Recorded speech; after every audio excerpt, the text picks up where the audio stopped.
Ya contoh, mohon maaf kalau saya contohkan ayah saya sendiri. Kalau sama santrinya, sama anaknya galak. Jangankan tidak sholat. Sholat tidak pakai kopiah saja, dipukul saya. Saya pernah dipukul ayah itu karena sholat nggak pakai kopiah. Lembaga dakwah merupakan lembaga yang paling penting, paling vital di PBNU. Garda depan lembaga dakwah ini. Kenapa? Karena misi Islam ya dinu dakwah. Misi NU juga dinu dakwah. Misi risalah dakwah. Agama yang membawa risalah, mengajak umat, mengajak manusia agar memeluk agama Islam. Demikian pula agama Kristen. Beda dengan agama Yahudi. Agama eksklusif hanya khusus Bani Israel. Demikian pula agama Hindu, Buddha, Konghucu. Tidak ada dakwah di sana. Tidak ada misir. Tidak ada siaran atau ajakan untuk memeluk agama Hindu, Buddha, Konghucu. Yang ada risalah dua agama, Islam dan Kristen. Oleh karena itu, yang sering tabrakan dua ini, karena sama-sama dakwah, sama-sama menjanjikan keselamatan, kebahagiaan dunia akhirat.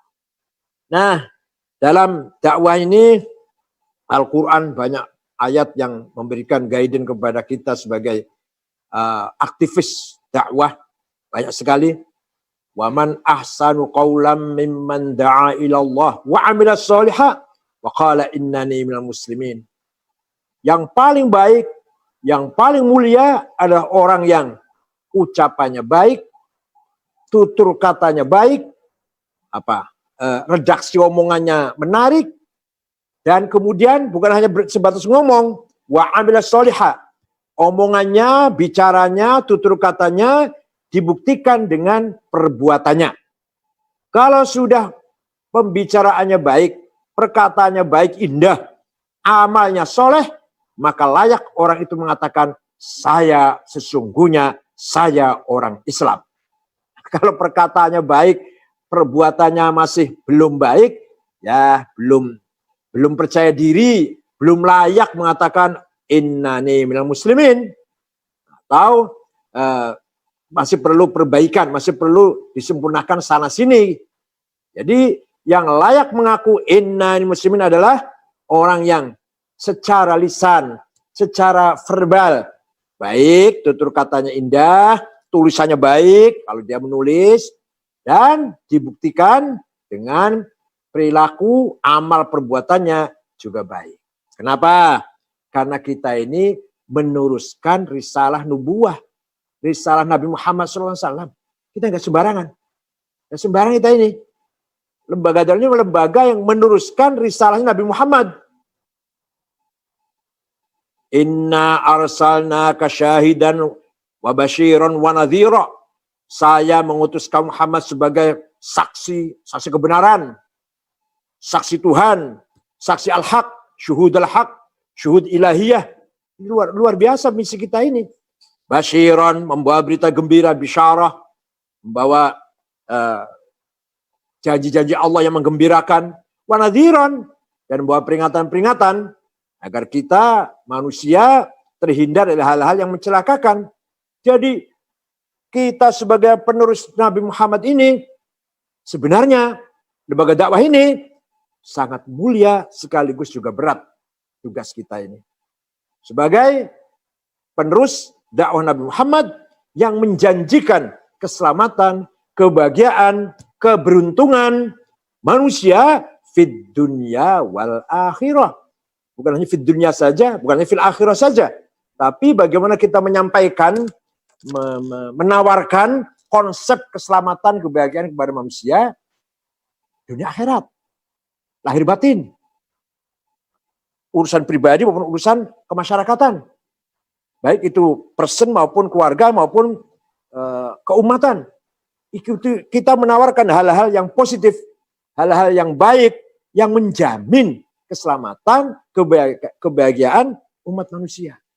Nah ini tidak gampang, tidak mudah, tidak asal pidato di TV, tidak asal menjeplak gitu. Tidak asal ngomong, harus bicaranya sautul haq, kalimatul haq. Sehingga bisa menjadi panutan, pegangan. Perilakunya juga mauqiful haq, khutwatul haq, selalu di garis yang benar. Tutur katanya baik dan benar, bisa dijadikan panutan. Perilaku, tindakan, sikapnya juga harus bisa menjadi teladan diikuti oleh siapa. Nah, metode dakwah. Satu contoh saja harus kita ambil dari Quran. Satu bitadrij. Dakwah harus dengan step by step. Tidak boleh sekaligus. Masa kita dakwah pada orang langsung mengatakan, ayo kita sholat 5 waktu. Ada qobliyah ba'diyah, ada sholat duha, witir juga, tahajud juga. Wah, lari, gak usah Islam-Islaman dah. Berat kayak gitu. Puasa Ramadan 1 bulan, nanti ada 6 hari puasa Syawal, ada lagi Senin Kemis, ada lagi setiap bulan kalau padang bulan, ada bulan, ayamil bid. Wah, harus gak usah Islam-Islaman, berat kayak gitu. Ayo zakat 2,5%, ada lagi sedekah, hibah, wakaf, jariah, infak. Gak usah Islam-Islaman, udah bikin melarat itu. Nah, maka pertama harus bitadrij. Seperti Wali Songo, para ulama kita dulu, kalau dakwah caranya seperti itu. Ya contoh, mohon maaf kalau saya contohkan ayah saya sendiri. Kalau sama santrinya, sama anaknya galak. Jangankan tidak sholat. Sholat tidak pakai kopiah saja, dipukul saya. Saya pernah dipukul ayah itu karena sholat nggak pakai kopiah. Nah, saya nggak tahu ayah ada itu. Tapi kalau sedang dakwah di tengah-tengah masyarakat, ya Allah murah banget. Ayo sholat, kalau belum bisa tiap waktu, ya sehari semalam ada sholatnya. Ayo puasa, kalau belum bisa 1 bulan karena kerjanya berat, ya asal tidak blank sekali, ada puasanya Ramadan. Belajar baca Quran, usahakan tiap hari belajar baca Quran. Belum bisa seminggu sekali, belum bisa sebulan sekali, masih belum bisa, ya sudah, lihat, bangun tidur lihat Quran, makan tidur lihat Quran, katanya nggak usah dibaca, lihat saja, itu sudah mendapat pahala. Kalau dengan orang luar murah banget ayah ini. Kalau dengan santrinya, kalau nggak hafal alfiyah atau nggak benar cara ngaji, ya bukan hanya marah-marah, tapi sorbannya juga dipukulkan sama santri. Ini artinya apa? Ketika dakwah kepada masyarakat, selalu menjaga bahwa Islam itu disampaikan dengan agama yang ringan, agama yang yusr, agama yang gampang, tidak mudah, tidak sulit dan tidak berat. Bitadrij. Quran sendiri ketika mengharamkan khamr, orang Arab itu sangat familiar dengan khamr. Hidupnya nggak bisa dipisahkan dengan khamr orang Arab zaman jahiliyah. Ya, barangkali sampai sekarang juga barangkali masih. Zaman jahiliyah, khamr itu nggak bisa dipisahkan dengan kehidupan sehari-hari orang Arab. Bagaimana cara mengharamkannya? Kalau sekaligus, mental itu kalau sekaligus. Nah, pertama kali turun ayat Quran, gimana bunyinya? Yas'alunaka 'anil khamri wal maisir. Qul fihima itsmun kabir wa manafi'u lin-nas wa itsmuhuma akbaru min naf'ihima. Khamr dan maisir, maksudnya apa? Judi lah ya. Khamr dan judi itu ada manfaatnya. Besar manfaatnya, manafi', beberapa manfaat. Tapi ada negatifnya. Mengandung hal-hal yang negatif yang namanya itsmun. Kecelakaan, dosa yang menjadikan kita celaka. Nah, kecelakaannya itu, dosanya itu lebih besar daripada manfaatnya. Ya, lama itu. Lama, ayat itu dibaca, turun lagi ayat Quran. Ada seorang sahabat, habis minum khamr mabok, sholat. Itu baca surat kafirun, nggak selesai, badbud. Maka turun ayat Quran, ya ayyuhalladzina amanu, gimana? La taqrabus shalah. Kamu jangan mabok kalau dekat-dekat sholat. Ya kalau masih jauh sholat nggak apa-apa lah, kira-kira itu. Kalau masih jauh sholatnya nggak apa-apa lah, mabok-mabok lah. Asal jangan mabok ketika hampir waktu sholat, masuk waktu sholat. Gitu. Ya, itu lama baru turun ayat Al-Quran. Ya ayyuhalladzina amanu innamal khamru wal maisiru wal azlam rijsum min amalis syaitan. Baru khamr haram, tinggalkan. Sayyidina Umar langsung menumpahkan satu gentong, satu guci simpenan homernya. Kalau sekarang ya satu kotak botol-botol lah kalau sekarang. Ditumpahkan di halaman rumahnya. Mulai sekarang saya tidak akan minum lagi. Itu cara Quran sendiri memberikan manhaj, metode dakwah kepada kita semua. Ketika kita ada agenda memperbaiki masyarakat, bitadrij. Yang kedua, taklilut taklif, memperingan taklif. Jadi yang disampaikan seperti tadi saya katakan tadi, yang disampaikan kepada masyarakat itu bagaimana takalif syar'iyah itu ringan, tidak berat.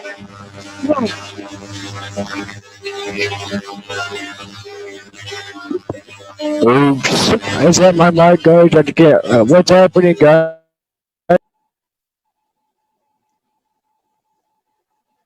Sholat, kalau nggak bisa berdiri, dengan duduk. Nggak bisa berduduk, dengan berbaring. Itu yang ringan-ringan lah sampaikan, yang ringan-ringan. Ya, jangan bicara dulu misalkan zakat yang berat-berat. Kasih tahu dulu bagaimana cara kehidupan, membangun kehidupan bersama menurut syariat Islam. Ada peduli bersama, ada namanya sodakoh, ada jariyah, semampunya atau seikhlasnya. Lama-lama baru yang wajib disampaikan, yaitu zakat sekian, nggak bisa ditawar. Itu namanya taklilut taklif. Syariat yang turun dari Muhammad sendiri juga sangat diringankan. Nah ini contoh. Tarawih itu yang berjamaah dengan Nabi Muhammad 8 rakaat. Kemudian Rasulullah masuk ke rumah, pulang ke rumah, beliau meneruskan sholat sampai subuh, sampai sahur. Kenapa? Khawatir kalau sewaktu-waktu ada perintah dari Allah bahwa tarawih itu wajib. Tarawih itu nanti menjadi wajib.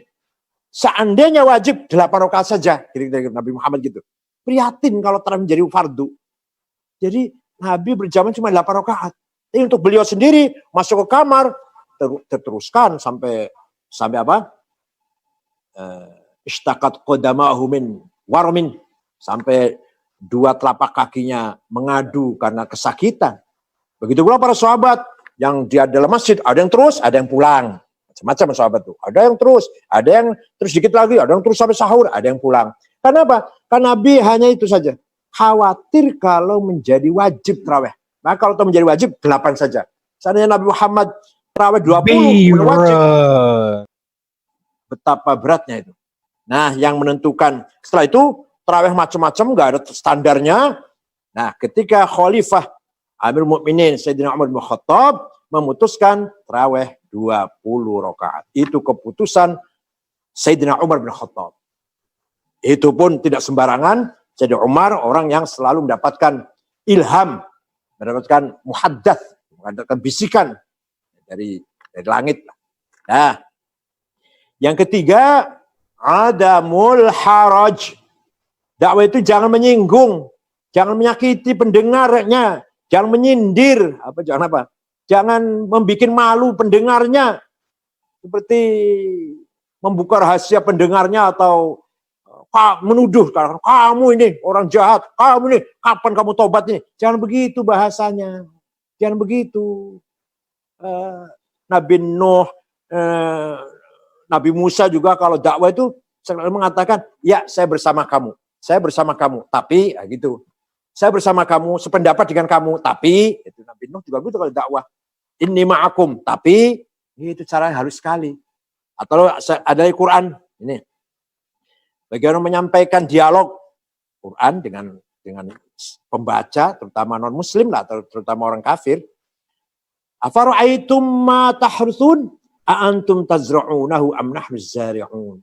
Coba kamu pikir, siapa yang menumbuhkan tanaman yang kamu tanam di sawah itu? Siapa yang menumbuhkan? Kamu atau saya? Masya Allah, halus sekali Quran ini. Saya yang menumbuhkan tanaman, goblok. Enggak gitu caranya. Afara'aitumul ma'alladzi tashrabun? Coba kamu pikir, siapa yang menurunkan air yang kamu minum sehari-hari dari langit itu? Siapa yang menurunkan air dari langit? Kamu atau saya? Antum anzaltumum minal muzni am nahnul munzilun? Afara'aitumun nar allati turun? Api yang sangat besar manfaatnya, bahan bakar sangat besar manfaatnya. Saya menciptakan. Kamu atau aku. Allah bicara dengan makhluk seperti itu. Lah kita makhluknya bicara kok kasar. Karena Allah berhak loh. Allah berhak ngomong, saya itu yang menciptakan langit, menciptakan air, menumbuhkan air dari langit, menumbuhkan tanaman, menciptakan bahan bakar, saya semuanya. Kamu harus taat. Bisa ngomong gitu. Tapi enggak tuh. Allah bahasanya enggak gitu. Bahasanya, ayo pikir. Siapa yang menciptakan air yang kamu minum? Siapa yang menumbuhkan tumbuh-tumbuhan? Siapa yang menciptakan bahan bakar api itu? Ya Allah. Mari kita ambil pelajaran. Metode manhaj Qur'ani. Metode Qur'ani. Allah saja menggunakan bahasa seperti itu. Ya, jadi dari awal lagi, apa tadi? Tadrij, taklif, adamul haraj, kita akhiri dengan al-mas'uliyah. Dakwah itu tanggung jawab, dakwah itu. Itu tanggung jawab. Walaupun pidato selesai dapat amplop, ya mohon maaf nih. Bukan hanya itu. Ada tanggung jawab. Apa yang telah saya sampaikan, apa yang telah saya beri pengarahan, ada tanggung jawabnya, itu panjang itu. Memang kalau saya menyampaikan hal yang baik, kemudian diamalkan oleh 10 orang diamalkan dengan keluarganya, begitu besar pahala saya. Tapi begitu pula sebaliknya, kalau saya ada arahan saya yang negatif, yang salah, yang keliru, sengaja atau enggak sengaja, diikuti oleh 10 orang dengan keluarganya, betapa besar dosa saya. Mas'uliyah, dunia dan akhirat, tanggung jawab dunia akhirat, dakwah itu enggak sembarangan. Oleh karena itu kesimpulannya begini, pada prinsipnya kita organisasi ini membangun kebersamaan. Jangan kenyang sendiri. Orang lain pun harus kenyang. Jangan hanya kita, anak saya, mantu saya, istri saya kenyang, yang lain terserah. Jangan, nggak boleh. Man bata syab'ana wa jaruhu ja'i'. Man bata syab'an wa jaruhu ja'i' laisa minna.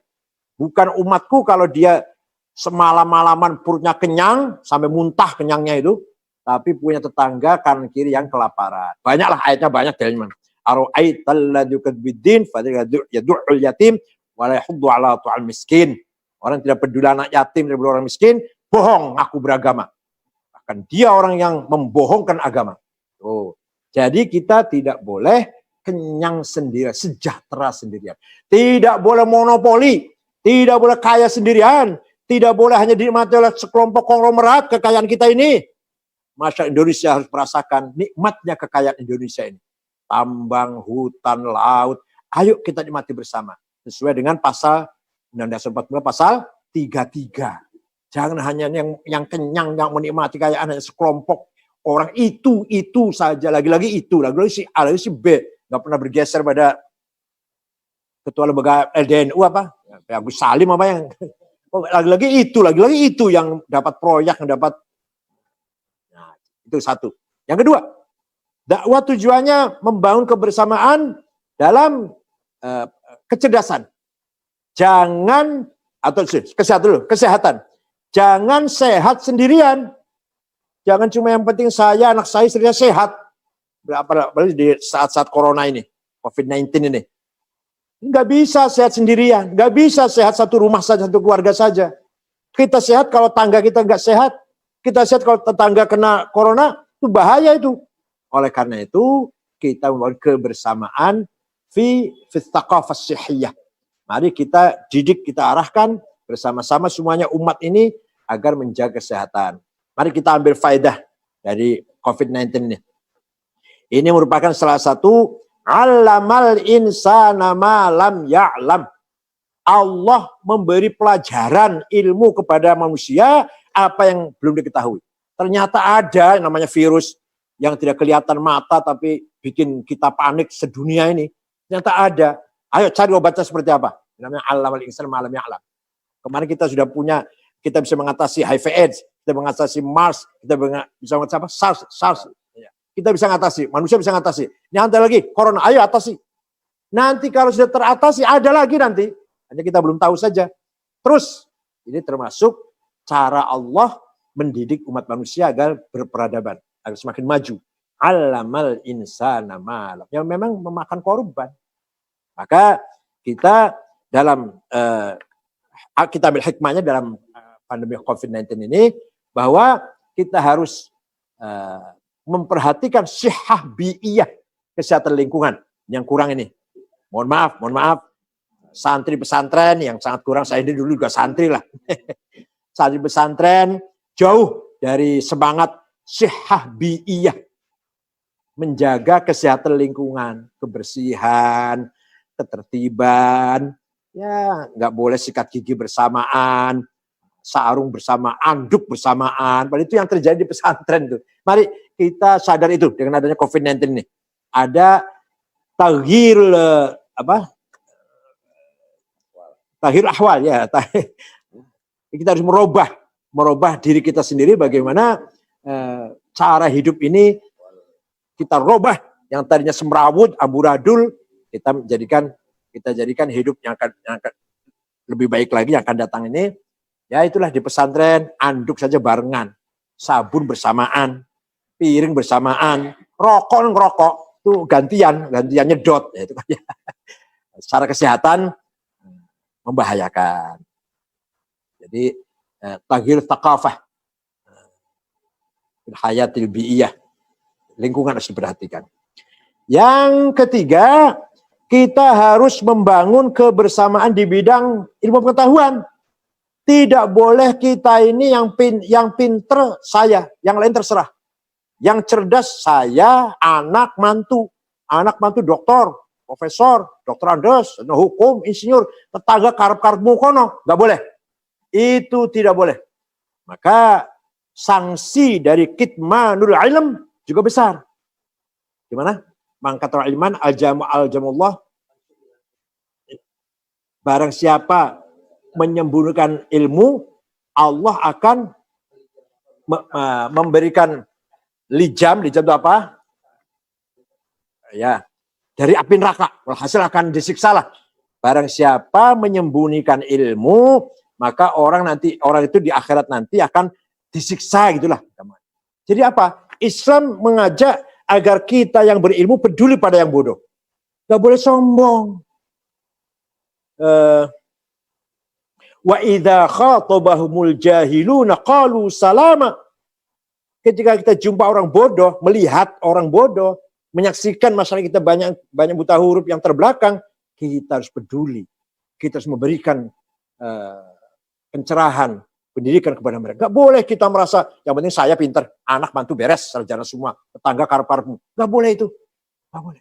Nah ini tugas kewajiban organisasi ini bagaimana membangun masyarakat yang cerdas. Karena terus terang saja kelemahan kita umumnya warga NU adalah ketertinggalan dalam bidang teknologi ilmu pengetahuan. Islam anti monopoli teknologi. Menurut Islam, ilmu harus disebarkan. Ilmu apa saja harus terbuka disiarkan. Tidak boleh dimonopoli. Sekarang buktinya Barat, Eropa sering menyembunyikan teknologinya, rahasia. Itu nggak boleh kalau agama Islam. Yang terakhir, bagaimana kita membangun masyarakat yang soleh. Soleh bersama. Yang soleh bukan hanya kiainya. Yang soleh bukan hanya ustadznya. 20 orang, 50 orang satu daerah itu. Mari semua satu daerah itu soleh semua. Semua warga ini soleh semua. Gak boleh yang penting saya, anak saya, menantu saya soleh. Ibadah. Baca Quran. Istighosah.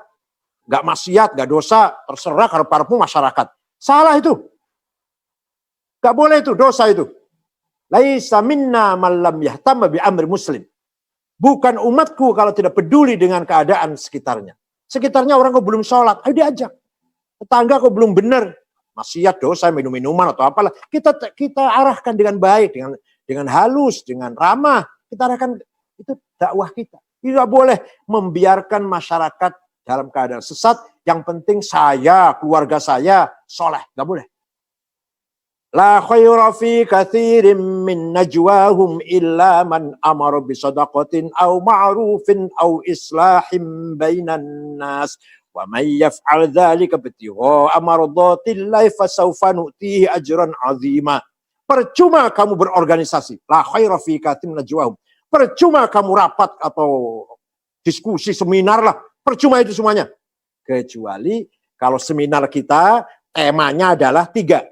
1, amaru bisadaqatin, peduli fakir miskin, peduli orang-orang yang tidak mampu. Itu baru seminar kita, organisasi kita, perkumpulan kita, pembicaraan kita, diskusi kita baik. Kalau enggak, la khair, tidak ada baiknya.